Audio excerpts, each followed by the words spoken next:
Lot number 8 is a story entitled The Queen and the Berber Necklace, and along with it comes a Berber necklace more lovely than any I can remember holding.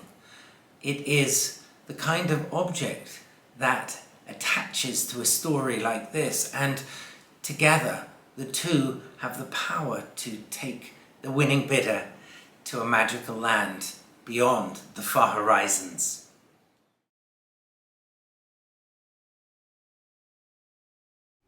The Berber Queen and the Necklace of Fortune. Once there was a Berber queen who ordered that a necklace be made for her. It should be neither too beautiful, she said, nor too plain, neither too big nor too small. Yet it should be able to last for many, many lifetimes. A royal command was issued that all the jewelers in the land should present their work at the court within the space of a month and a day. When the time passed, the jewelers duly arrived and showed the queen the necklaces they had made for her, hoping to win her favor. But each one was either too extravagant, encrusted with gems and shining gold, or too large, it would almost crush her with its weight. "No, no, no," said the queen. "None of these are what I asked for." Finally, an old jeweler, the first in the queue, yet the last to be shown through to the queen, showed her his piece of work. It was delicate and exquisitely made, yet strong, and had neither gold nor jewels. At once the queen placed it around her neck and smiled. "Yes," she said, "this is the one. Henceforth, this shall be the royal necklace. Whoever owns it shall be monarch of this land. But beware, for such a fate can be a blessing or a curse for those who wear it." Now for many years the necklace was passed down the generations of the queen's family. And while it did so, the kingdom was at peace. One day, however, a courtier, greedy for power, decided that he should be the bearer of the necklace. And so, in the dead of the night, he crept into the palace and stole it. Sure enough, in a very short time, he rose to power and became king. And people remembered the original words of the queen, who had had it fashioned so many years before.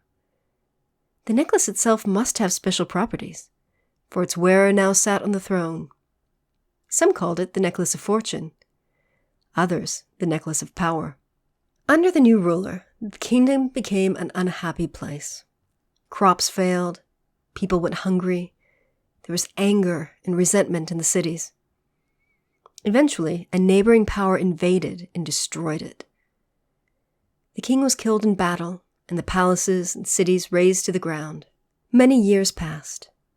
Tales of the former kingdom and the necklace were almost forgotten. One day, tending her sheep in the ruins of the palace gardens, a young shepherdess heard an unusual cry from one of her flock. On going to investigate, she saw that the poor animal had caught its teeth on something strange. Untangling it, pulling it out of the soil, she held up something she had only ever heard of, but never seen: a necklace. Dusting it off and peering at it closely, she saw that it was beautifully crafted, and instinctively she lifted it up and placed it around her neck. As she did so, she seemed to hear a voice, as if from nowhere, speak to her. "Beware this necklace. It can bring great fortune, but also great misery. Be careful how you use it and who you give it to." The young shepherdess wondered for a moment if she had gone mad, but she decided nonetheless to keep the necklace, hiding it as a precaution inside her undergarments. With time, her flock prospered and grew. Their wool always commanded very high prices at market, and soon it became the most sought after in the land. The shepherdess grew wealthy, and with wealth came power. Her country became important again, and in time was declared a kingdom once more. And placed at its head was none other than the shepherdess herself, a new queen of the Berbers. At her coronation, she revealed for the first time the necklace that adorned her breast. The ancient stories of the Necklace of Fortune were revived. Here was proof, if such were needed, that it did indeed hold great power. Now the queen, everyone said, needed a husband to ensure that the royal line could continue. So word was sent out that suitors should present themselves at court to try to woo her. And the queen, remember the warning that she had heard when she first found the necklace, made arrangements. Soon suitors presented themselves one by one at the palace, sons of the great and the good from all over the land. With each one the queen behaved in the same way. After greeting them and making them welcome in her home, she made sure they caught sight of the royal necklace placed on the shoulders of a mannequin in her bedchamber. And no sooner was her back turned, and the suitor thought the coast was clear, that each in turn pulled the necklace from the doll and tried to make off with it, only to be seized by guards waiting on the queen's orders. Suitor after suitor fell into disgrace, caught out in the same way. Time passed. Months turned into years, and still the queen had not found a husband. The people began to worry. Then one day a young man, a son of no one, arrived at the palace and declared that he had come seeking the queen's hand. The courtiers laughed at his rags and demeanor, but the queen ordered him to be sent in. "Have you forgotten," she told her ministers, "that I too was just a humble shepherdess not long ago?" The young man presented himself, and he was neither handsome nor plain, neither too big nor too small. "I come bearing nothing but myself," he said. "For myself is all I have in this world." The queen was pleased by him and took him into the privacy of her bedchamber. There, as before, the royal necklace had been draped over the mannequin, but the young man barely noticed it. "Do you know what that is?" asked the queen, pointing to it. "I have heard stories," answered the young man. As before, the queen made her excuses and left her suitor alone in the room. Outside, as was their command, the guards in their positions waited. And waited. No sound came from inside. Eventually the queen herself went inside to investigate. There was the necklace still on the mannequin's shoulders, while the young man sat calmly in a cushion drinking tea.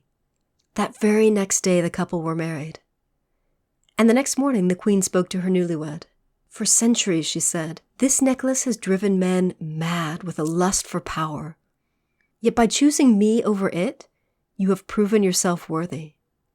You are now my husband, and as such, king of this land. The necklace must now rest on your shoulders." And with this, she went to lift the necklace from the mannequin and place it around his neck. But her husband backed away. "Madam," he said, "you are queen, my queen. For me that is enough. I have no need to become king, nor for the necklace, nor its power. It is yours, and yours alone."